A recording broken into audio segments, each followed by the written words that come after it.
వారిద్దరికి పల్నాడు రాజకీయాల్లో గురు శిష్యులుగా పేరుంది. గతంలో ఒకే పార్టీలో ఉన్నారు, కానీ ఆ తర్వాత విడిపోయారు. ఎవరి రాజకీయం వారు చేసుకుంటూ దూసుకెళ్తున్నారు. ఇదే క్రమంలో గతంలో ఓసారి గురువును శిష్యురాలు ఓడించింది కూడా.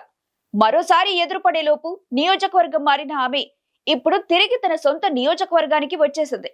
దీంతో గురువు అలర్ట్ అయ్యాడు. శిష్యురాల్ని టార్గెట్ చేసి ఓ రేంజ్ లో పావులు కదుపుతున్నారు. దీంతో ఆమె ఫ్రస్ట్రేట్ అవుతున్నట్టు కనిపిస్తుంది. ఇంతకీ ఏంటి గురు శిష్యుల కథ? Let's watch the story.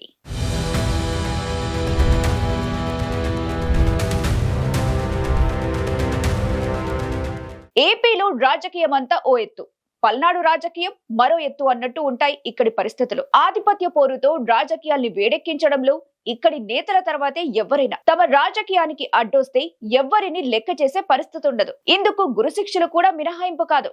ఇప్పుడు పల్నాడులో అదే జరుగుతుంది. చిలకలూరిపేటలో మాజీ మంత్రులు పత్తిపాటి పుల్లారావు, విడదల రజనీ మధ్య సాగుతున్న పోరు పల్నాడులో తీవ్ర చర్చనీయాంశంగా మారింది.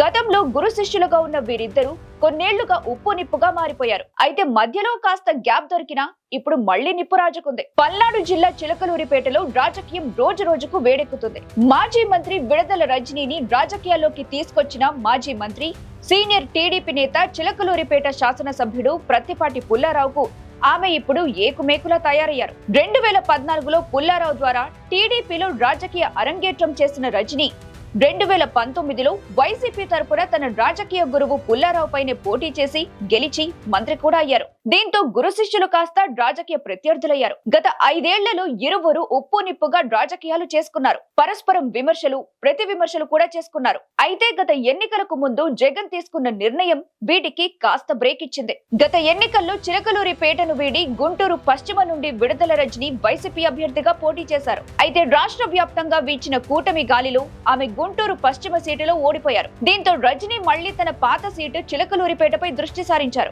అదే సమయంలో చిలకలూరిపేటలో 5 ఏళ్ల తర్వాత గెలిచిన ప్రత్తిపాటి పుల్లారావుకు ఇది కంటికింపుగా మారింది. దీంతో గురు శిష్యుల మధ్య మరోసారి వైరం మొదలైంది. చిన్న అవకాశం దొరికినా రజనీని రాజకీయాల్లో తిరిగి కోలుకోనివ్వకుండా చేయాలనే పంతంతో ముందుకెళ్తున్న పుల్లారావు ఆమెపై పాత కేసులన్నీ తిరగతోడిస్తున్నారు. దీంతో రజనీ కూడా అంతే ధీటుగా వాటిని ఎదుర్కొనేందుకు సిద్ధమవుతున్నారు. అధికారం కోల్పోయిన నాటి నుండి విడదల రజనీపై అనేక ఆరోపణలు, కేసులు నమోదవుతూనే ఉన్నాయి. వీటితో ఆమెను పుల్లారావు పూర్తిగా టార్గెట్ చేస్తున్నారు. దీంతో రజనీతో పాటు ఆమె కుటుంబ సభ్యులకు ఇబ్బందులు తప్పడం లేదు. తాజాగా పిల్లి కోటి అనే టీడీపీ కార్యకర్త పెట్టిన కేసుతో రజనీ ఏకంగా పుల్లారావుపై ఆవేశంతో రగిలిపోయారు. తనను ఇంతగా ఇబ్బందుల పాలు చేస్తున్న పుల్లారావుని ఏ బొక్కలో దాక్కున్నా బయటికి లాక్కొస్తానని విడదల రజనీ వార్నింగ్ ఇచ్చారు. దీనికి కౌంటర్ గా శనివారం కోటప్పకొండ తిరునాళ్ల ఏర్పాట్ల సమీక్ష సమావేశానికి వచ్చిన ప్రత్తిపాటి పుల్లారావు మాట్లాడుతూ విడదల రజనీ అవినీతి భాగోతం మొత్తం బయట పెడతానంటూ హెచ్చరించారు. దీంతో ఈ గురు శిష్యుల వైరం ఎంతవరకు వెళ్తుందోనని జిల్లా వ్యాప్తంగా జోరుగా చర్చ జరుగుతోంది.